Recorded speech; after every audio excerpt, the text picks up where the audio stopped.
Good evening, everyone. I'm glad to have you join me on This Week from Rockdale. As usual, I'm here in my studio, my humble studio, and I'm glad to have my friends join me. Let me say hello to a few people here before I make a few announcements before we start getting into tonight's show. Welcome Charlotte Gellert to the show, Lisa Lancaster to the show, uh, Mary Boysworth to the show, Michelle McGee, William Campbell. Welcome to the show, guys, and it's glad to have you here. And as more people say something in the chat, I'll acknowledge them. But it's great to have you guys here. And as always, welcome to This Week in Rockdale with me this evening. First thing I want to talk to you guys about tonight are the Social Circle 6U Redskins.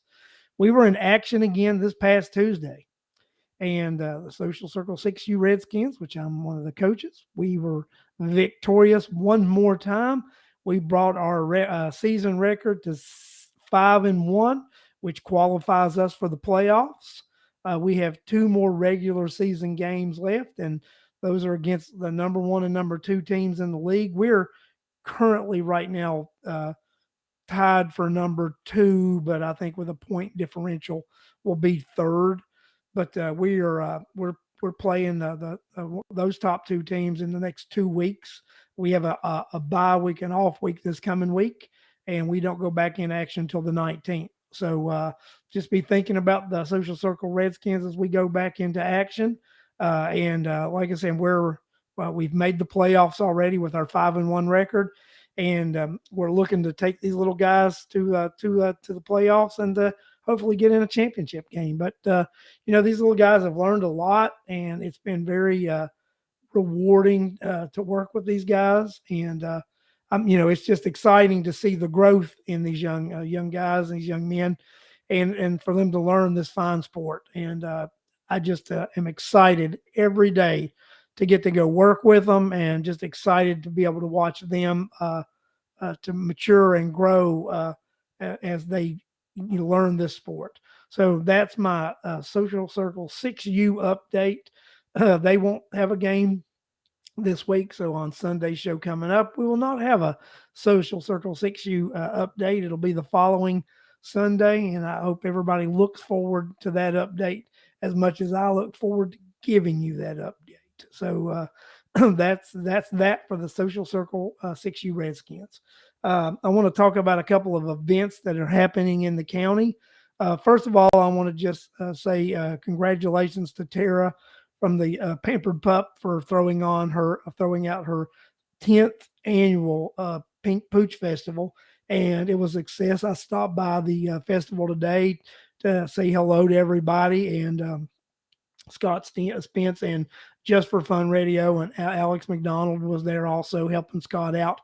But this is also the 10th year that Just for Fun Radio has offered their talents and skills there to help promote breast cancer awareness. And they have, as usual, did a fantastic job while I was there. And Tara decided this year to acknowledge Scott for his hard work, and for everything that he's done for her and the Pink Pooch Festival the last 10 years, being right there with her as a partner. So we just want to thank everybody that attended the Pink Pooch Festival today. It was a great success, and like I said, the proceeds go to a great cause, breast cancer, and Tara does a great job every year promoting that. So just a shout out to Tara, shout out to everybody who was involved with that, and we're just glad that that was a success. And they'll have many more years to continue that Pink Pooch Festival, and we'll be there to support them. Then also, I like to mention next Saturday, there are two things happening next Saturday. The first thing is the Rockdale Republican Party will be having their breakfast at the Iron Skillet, and U.S. Senate candidate Kelvin King will be there. So you can go to the Rockdale Republican Party website, and you can pick your ticket up to go hear Kelvin King talk about his plans for Georgia if he would become the next United States Senator of Georgia. So, I encourage everyone to actually, go to this event listen to these speakers on this monthly event that the Rockdale Republican Party has, because you get to actually meet and mingle with people who impact and make decisions for this state. We had Gary Black, the agriculture commissioner, back in August. September, we had Lieutenant Governor candidate Senator Burt Jones. In October this month, we have Kelvin King. In November, we have Vernon Jones coming to there. And in December, we have governor candidate Candace Taylor. So I just encourage each and every one of you to come to these events and meet these candidates who are running for office and get to know them, because if they're elected, they will impact your lives daily. Then also next Saturday, we have the Fall Festival, which will be held in Old Town Conyers. Then that starts at 10 a.m. and goes through 5 p.m. or 6 p.m. The Rockdale Republican Party will have a booth there. We always have a great time there. The Rockdale Republican Party will be collecting signatures for the seniors tax exemption from Board of Education and M&O tax. So stop by the Rockdale Republican Party booth, sign the petition. If you've not already signed one online, sign it in person. Let's send a message to our legislators that we want this exemption for our senior citizens. Then also, if you're by there, you can actually purchase a raffle ticket where we give raffle off a couple of firearms each time. This time of year, we have a handgun and a shotgun, and we'll be raffling those off. And then also, we also give a rest of the year membership to the party if you so wish. And it's a great thing. If you buy 5 tickets for $20, then you get the opportunity to get that rest of the year membership to the party until March, and then you would be up for renewal. But we have a nice handgun. Go to our website, rockdalerepublicanparty.com, and click the raffle link, and you'll be able to read all about the raffle, and you'll be able to purchase your tickets. But I won't be there this week, guys. First time that I'll be missing this event.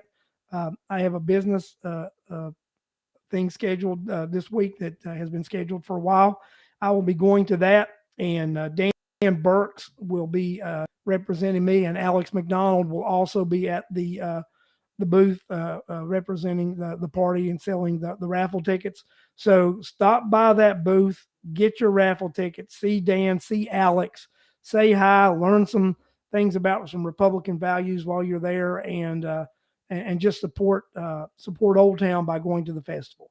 So we appreciate everybody who intends to go to that festival. Just thank everybody out there for everything that you do, and we just hope that you can continue to support This Week from Rockdale as we support and encourage individuals to be involved and stay involved, because you do make a difference. And it's great to see the community involvement and the people making a difference in Rockdale County and the state of Georgia and the United States of America. So we're gonna go to a couple of county things. I told you guys I'd give you a little bit of update on some water and some other issues that are facing Rockdale County. What I'd like to talk to you about the water first is the water bill. A few weeks ago, Bill Campbell had made us aware of something that because they were having difficulty sending out the bills, and the bills were like over 30, like 60 days and beyond, sometimes even up to 3 months. When you didn't get billed for that 30-day time period, you were going into a higher rate for your water bill. So what you need to do is you need to look at your water bill, and if you believe that you're being charged a higher rate than you should be, you need to call the water company. You need to call Rockdale Water Resources, and you need to question the rate that you're paying, and you need to have them audit your bill, see if they did elevate you to that higher rate because of an error from their part, because they weren't billing you in a 30-day cycle. If they bill you over a 30-day cycle, there's a good chance that you're paying a higher rate. The chairman actually acknowledged that this was happening a few county commission meetings ago, but said that the county was not going to initiate and retro back and credit these bills, that that the customers would have to request it because it would just be too much of a hassle. It's too much of a hassle for the county to do the right thing and credit you when they overcharge you. Isn't that amazing to hear from your elected official? It's too big of a problem for them to do the right thing, and it's you a credit when they've overbilled you. You have to ask for the credit, or you're not going to get it. Folks, there's something wrong with that. So just like I'm reminding you, if you get your bill, you think your rate is excessive, then we really like for you to check that out. Uh, Call Rockdale Water Resources, call and ask for someone in their billing department. Ask them to audit your bill, see if you're paying that rate because of their billing error, and ask them to correct it, because it's your money, and it's actually your water authority, because you're the taxpayers, and you pay for it. So, and you have the right to ask that. So don't let them take something from you that should be yours, and that's your money. Make sure that you look at that water bill, you request that audit on your bill, and you request that rate to be adjusted to the proper rate, and you get a credit if that is the situation. Then also, I'd like to talk about something else. This week, Bill Campbell sent me an email. He sent several people an email, and it was a note that he found in a comprehensive audit. In 2020, the county every year has an outside auditing company, which is the same company does this every year. They audit the county's finances. And then the county, in return, after they get this audit, they put out a comprehensive report of the financial situation, the status of the county, including this report. And in that, on page 55 of the report, there was a note in there regarding the Rockdale County Water Authority and Rockdale County Water Resources. That note stated that in November 11th of 1996, that the county entered into a lease agreement with the Rockdale County Water and Sewer Authority.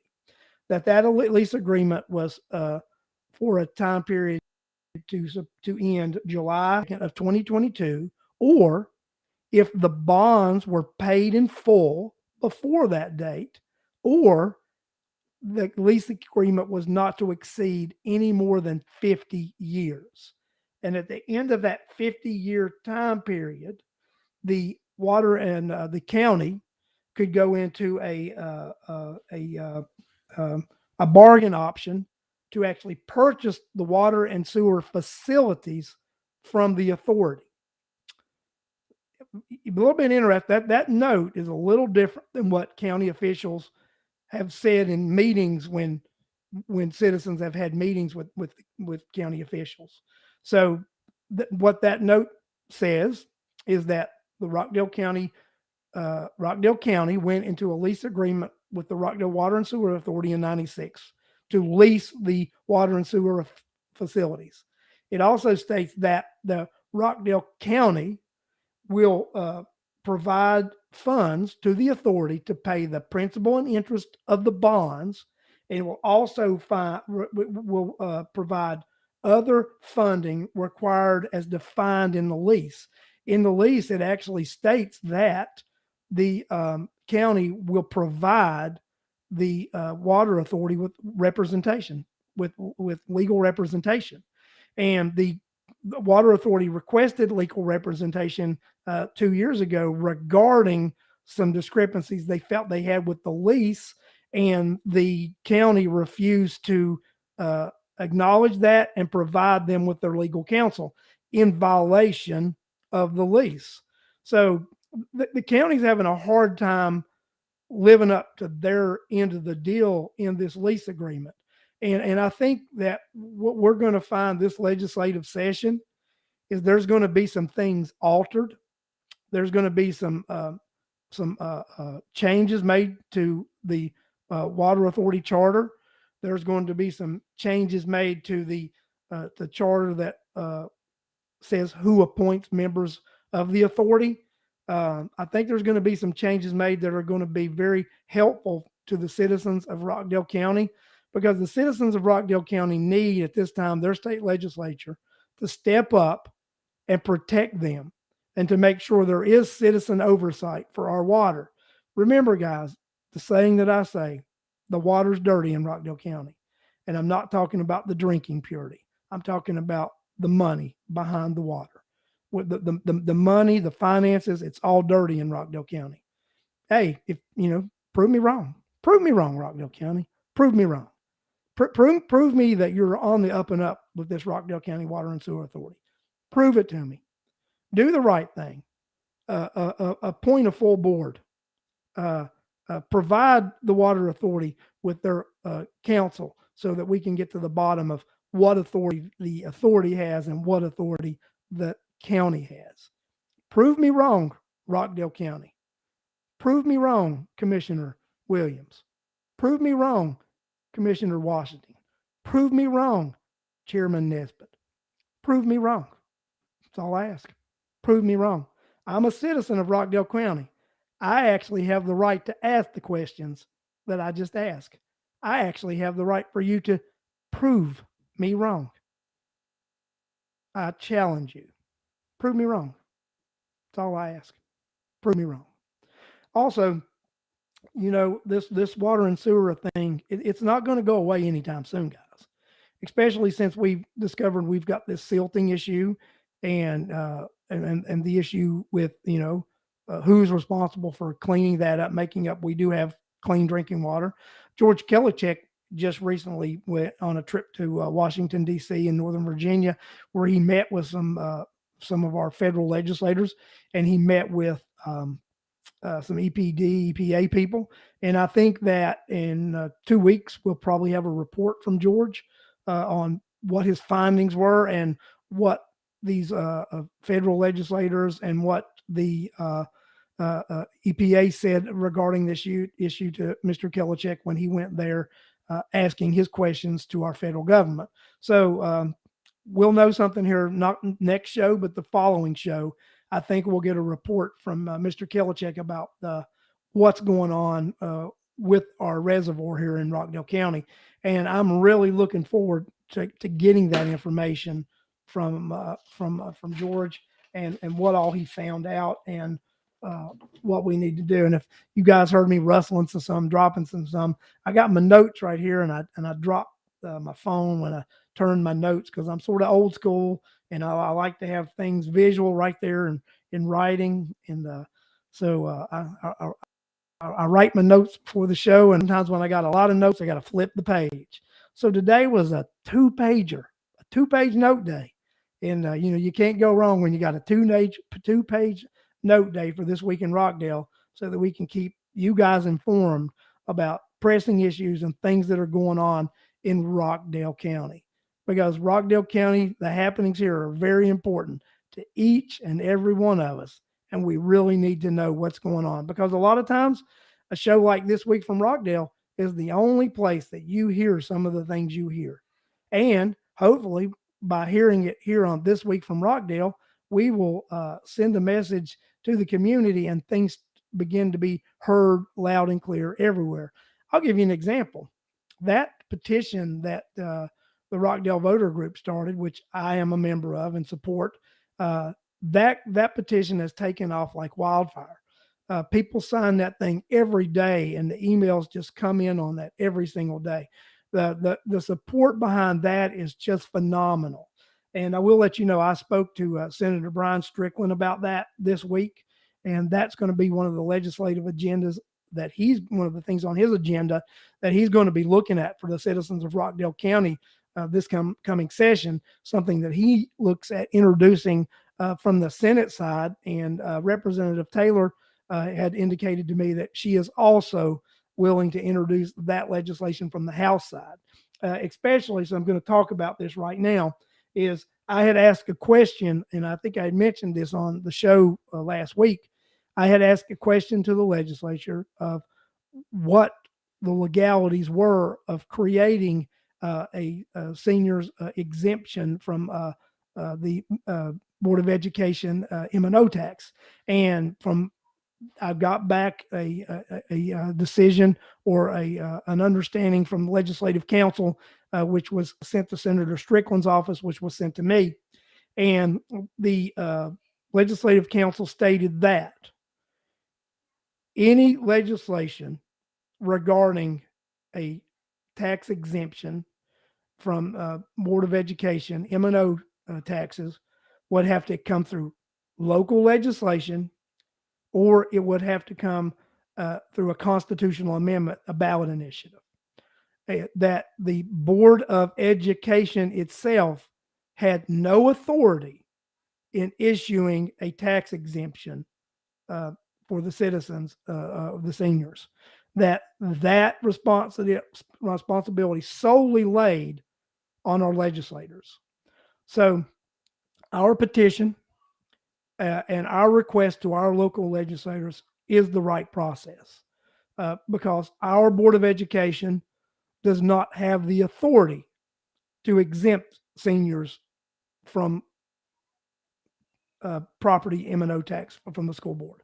Only the legislature does through either local legislation or a constitutional amendment, which would be voted on by a ballot initiative by citizens of Rockdale County.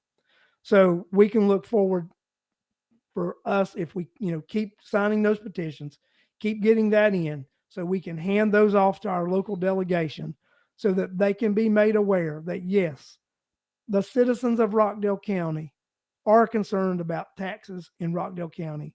We are concerned about our senior citizens and the plight that they face here in Rockdale County.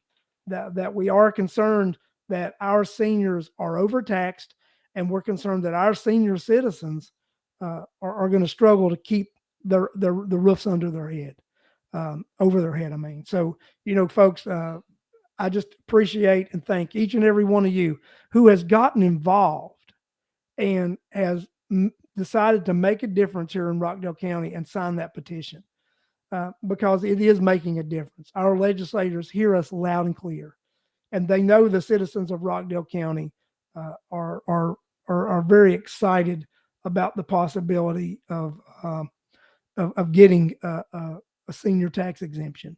So each and every one of you, I want you to know your voices are being heard and you are making a difference. And we truly, truly appreciate everything that you do and say here in Rockdale County. And those efforts will not go unrecognized. And we just thank you very much. One other thing I'd like to talk about this evening is the expansion of the Rockdale County Board of Commission. That was a topic that was addressed last week by me on this show because it was addressed at the legislative breakfast that the Rockdale County Board of Commission had held. And CJ mentions it right up, he throws it right. Any update on 5 commissioner board? So the update on that is this, that there is going to be a virtual town hall on October the 21st from 6:30 to 8 p.m. There will be more details coming out about this virtual town hall next week. But I know myself and the Democratic chair have been invited to speak and present some recommendations. I will be recommending 5 commissioners with a chairman and 4 districts. There may be some compromising on how the districts come about, but my initial offering will be a chairman and 4 commissioners by district. And then, like I said, the delegation at that point, Senator Strickland said there will be some negotiating that goes on, and we'll have to see what happened. But Senator Strickland in the conversation said this is an excellent time to do this because this is when reapportionment occurs, and that the maps are going to be redrawn for the state and the local jurisdiction. So this is the perfect time to do this. Michelle wanted to know if me and the Democrat, Michelle, I have met several times with the Democratic Party to try to come to a compromise, and we were not able to come to compromise. And I offered several compromises to the Democrat Party, and they were at this point not willing to compromise. But I feel that the Democratic delegation and Senator Strickland will be able to come to a compromise. Uh, uh, the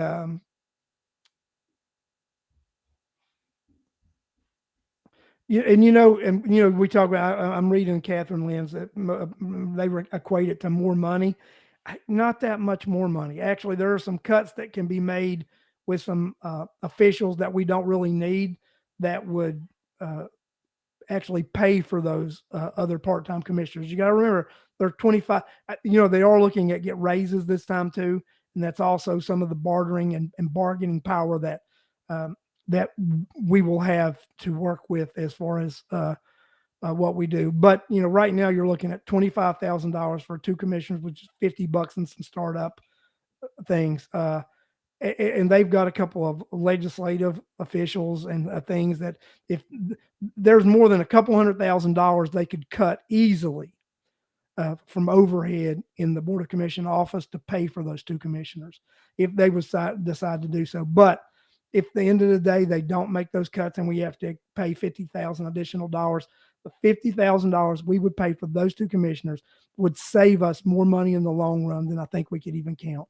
I will give you an example of something that happened in this county. The Democrats are on board, CJ, with 5 commissioners, just not how we come with 5 commissioners. And I think that'll end up being the compromise that'll end up happening with our legislators. But let's take the Parker Road land deal, for example, with Restoration Storehouse, the Parker Road facility. I think if we would have had 5 commissioners, that land deal would have never taken place. I think if we would have had 5 commissioners, you would have never had that $140 million bond debacle take place.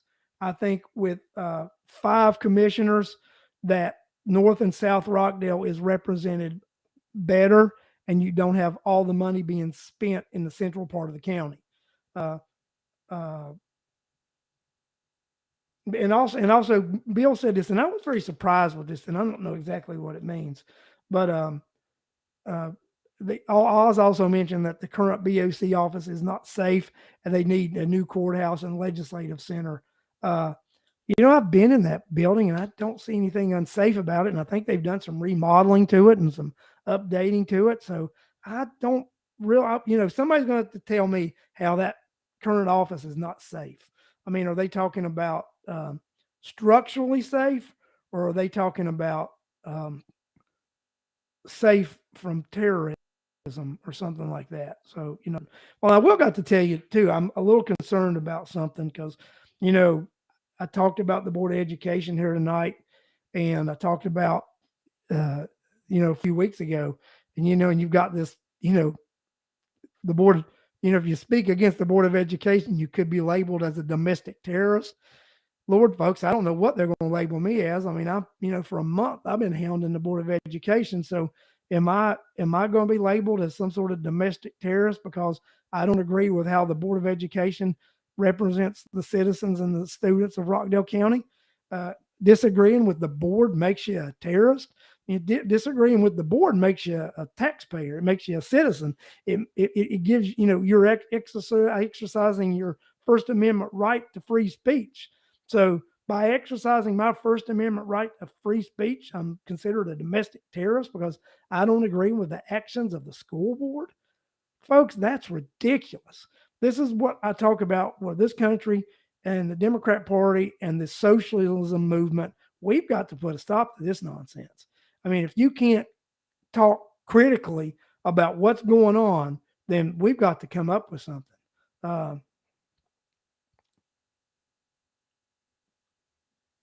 The BOC office is unsafe, but it has nothing to do with the building. It has to do with the leaders that occupy the building. Comment from Lisa Lancaster. Lisa, I think that's a well said comment. I'm going to put that up there. I like that comment. I think you're, right, spot on with that. Is the BOC office is unsafe, but it has nothing to do with the building. It has to do with the leaders that occupy the building. And you're right, and because the decisions they make are impactful on each and every one of us, and they affect our daily lives. And we need to know, that uh, what's going on. I just wanted to backtrack a minute and mention that Board of Education thing. That you know nationwide you're seeing this trend that if people criticize, the Board of Education, they're being considered some sort of domestic terrorist, and that's ridiculous. The First Amendment gives us the right to challenge our government. It gives us the right to challenge elected officials on what they're doing and how they're representing us. Um, Guys, when we start going down a road like this, it's a dangerous road. We need to stand up. We need to take our country back, and we need to take it back at the polling box. We need to elect new people. We don't, it's not always a smart thing to send the same people back to office over and over again. When we do that, we get the same results because they think it's okay for them to continue doing the things that they've done in the past.